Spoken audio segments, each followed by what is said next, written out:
Welcome to Everest academy. நாளைய அரசு அதிகாரிகளுக்கு வணக்கங்கள். நம்ம அகாடமியில் ஆல்ரெடி தமிழுக்கு மேக்ஸுக்கெல்லாம் சிலபஸ் படி புக் பிடிஎஃப் கொடுத்துருக்கோம். சரிங்களா? அதுக்கான பிடிஎஃப் உங்களுக்கு வேணும்னா அதுக்கான வீடியோ நம்ம டிஸ்கிரிப்ஷனில் கொடுத்துருக்கோம், போய் டவுன்லோட் பண்ணிக்கோங்க. சரிங்களா? நம்ம இப்போ என்ன பண்ண போகிறோம்னா ஜிஎஸ்க்கு சிலபஸ் படி புக் பிடிஎஃப் நாங்கள் கொடுக்க போகிறோம், முற்றிலும் இலவசமாக.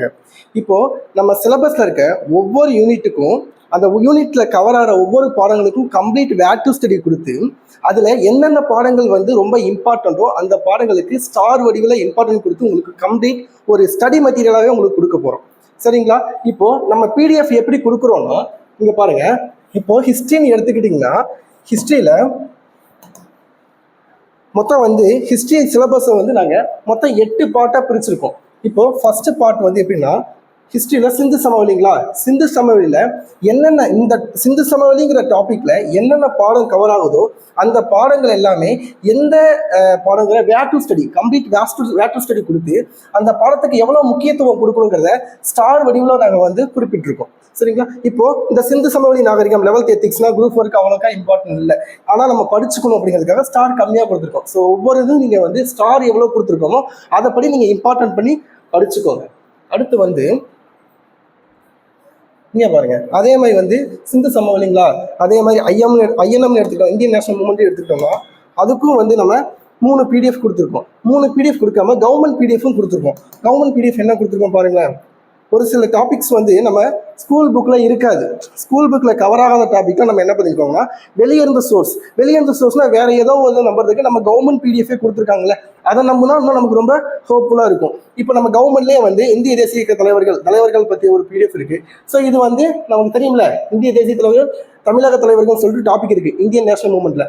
ஸோ அது மாதிரி கவர்மெண்ட் பிடிஎஃப் சில டாபிக்ஸ் நம்ம ஸ்கூல் புக்கில் கவர் ஆகலைனாலும் நம்ம வெளியே என்ன கவர்மெண்ட் பிடிஎஃப் கிடைக்கல அதுலேருந்து நாங்கள் எடுத்து கொடுத்துருக்கோம். ஸோ நம்ம பயப்பட தேவையில்லை, நீங்கள் இதை ஃபுல்லாக படித்தாலே போதும். நீங்கள் பாலிட்டின்னு எடுத்துக்கிட்டிங்கன்னா பாருங்களேன், பாலிட்டியை மொத்தம் நாங்கள் 6 பார்ட்டாக பிரிச்சிருக்கோம். ஃபர்ஸ்ட் பார்ட் என்ன பாருங்களேன். ஃபர்ஸ்ட் பார்ட்டில் நம்ம இத்தனை டாபிக் ஏன் ஒன்றா கொடுத்துருக்கோம்னா இந்த எல்லா டாப்பிக்கும் மோஸ்ட்லி இந்திய அரசமைப்பு பற்றி தான் சொல்லுது. ஒரே டாபிக் இத்தனை டாப்பிக்காக பிரிச்சிருக்காங்க. அப்படிங்கும்போது இந்த இந்திய அரசமைப்பு, முகவுரை, முக்கிய கூறுகள், ஒன்றிய மாநில மற்றும் யூனியன் பிரதேசங்கள், குடியுரிமை, அடிப்படை உரிமைகள், அடிப்படை கடமைகள், இது எல்லாமே ஒரே டாபிக்குள்ள வரனால இதுக்கு எல்லாத்துக்கும் கம்ப்ளீட் வேர் டு ஸ்டடி கொடுத்துருக்கோம். இந்திய அரசமைப்பு 6th, 10th, 12th, 6th. So இதெல்லாமே நம்ம கொடுத்து இதுக்கு நம்ம இம்பார்ட்டன்ஸ் கொடுத்துருக்கோம், ஸ்டார் வடிவில் கொடுத்துருக்கோம். ஸோ இதில் எதுக்கு அதிகமான ஸ்டார் இருக்கும் அந்த ஸ்டார் இருக்க பாடத்தை நீங்கள் படிச்சுக்கோங்க. இப்போ பாருங்கள் 10th இந்திய அரசமைப்பு இருக்கா, அதுக்கு ஸ்டார் அதிகமாக கொடுத்துருக்கோம். ஸோ அந்த பாடத்தை நீங்கள் ரொம்ப இம்பார்ட்டன்ட் பண்ணி படிச்சுக்கோங்க. இந்த மாதிரி தான் ஒவ்வொரு டாப்பிக்கும் ஜிஎஸ்ல இருக்க ஒவ்வொரு டாப்பிக்கும் நம்ம பேக் டு ஸ்டடி கொடுத்து அதுக்கு இம்பார்ட்டன்ஸ் கொடுத்துருக்கோம். இந்த மாதிரி நீங்கள் எல்லாத்தையும் நீங்கள் பார்த்துக்கலாம். இப்போ 6th இங்கே பாலிட்டியில் இந்த பாட்டுக்கு பாருங்களேன், பொது வாழ்வில் ஊழல் தடுப்பு நடவடிக்கை, லோக்பால் மற்றும் லோக் ஆயுக்தா. இதுக்கு ஸ்கூல் புக்கில் கம்மியான டேட்டாஸ் தான் இருக்குது. இதை விட நம்ம எக்ஸ்ட்ரா படிக்கணும்னா கவர்மெண்ட் பிடிஎஃப் ஒன்று இருக்குது. நீங்கள் கவர்மெண்ட் பிடிஎஃப்ல இதை ஃபுல்லாக படிச்சிங்கனாலே உங்களுக்கு மோஸ்ட்லி இதெல்லாம் கவர் ஆயிடும். சரிங்களா? லோக்பால், லோக் ஆயுக்தா இதெல்லாமே இந்த பிடிஎஃப்லேயே கவர் ஆயிடும். ஸோ நீங்கள் எதையுமே வெளியே போய் தேவையில்லை, நீங்கள் இதை ஒரு கம்ப்ளீட் ஸ்டடி மெட்டீரியலாகவே நீங்கள் யூஸ் பண்ணிக்கலாம்.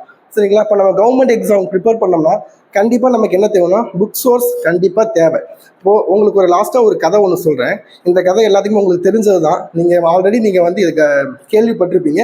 ஜஸ்ட் உங்களுக்கு ஒரு ரிமைனுக்காக நான் சொல்கிறேன். இப்போது ஒரு ஊரில் 2 பேர் இருந்தாங்களாமா. அந்த 2 பேர்த்துக்கிட்ட 2 கோடாரியை கொடுத்து 2 மரத்தை காமிச்சு போய் வெட்டுங்க, யார் ஃபர்ஸ்ட் அந்த மரத்தை வெட்டுறீங்களோ அவங்க தான் வின்னிங்க அப்படின்னு சொல்லிட்டு சொல்கிறாங்க. 2 பேர் என்ன பண்ணிட்டாங்க, அதில் 2 பேர்த்துல ஒரு ஆள் எதை பற்றி யோசிக்காம நேராக போய் அந்த மரத்தை மாங்குன்னு வெட்ட ஆரம்பிச்சிட்டாராமா. இன்னொருத்தர் போய் அந்த மரத்தை அவருக்கான மரத்தை வெட்டாம போய் அந்த கோடாரியை போய் தீட்ட ஆரம்பிச்சிட்டாராமா. எல்லாம் பார்த்துட்டு என்ன நினச்சிட்டாங்கன்னா, ஏப்பா நீ பைத்தியமா, அவன் வெட்டிட்டு இருக்கான், நீ தீட்டிட்டு இருக்க, நீ எப்போ வெட்டுவ, எப்போ ஜெயிக்க போறேன்னு சொல்லிட்டு எல்லாமே ஏளனமாக பேசும்போது இவர் தீட்டிட்டு அந்த கோடாரியை ஷார்ட் பண்ணிட்டு போய் 5 வெட்டில மரத்தை சாச்சிட்டாராமா. ஸோ இங்கே இவர் என்ன பண்ணிருக்காருன்னா ஹார்ட் ஒர்க் போல ஸ்மார்ட் ஒர்க் பண்ணியிருக்காரு. இதுதான் இப்போ நான் இதுக்கு என்ன சொல்ல வரேன்னா, இப்போ அந்த மரம் இருக்கும் பார்த்தீங்களா, அந்த மரம் தான் இப்போ நம்ம டிஎன்பிஎஸ்சி எக்ஸாம்.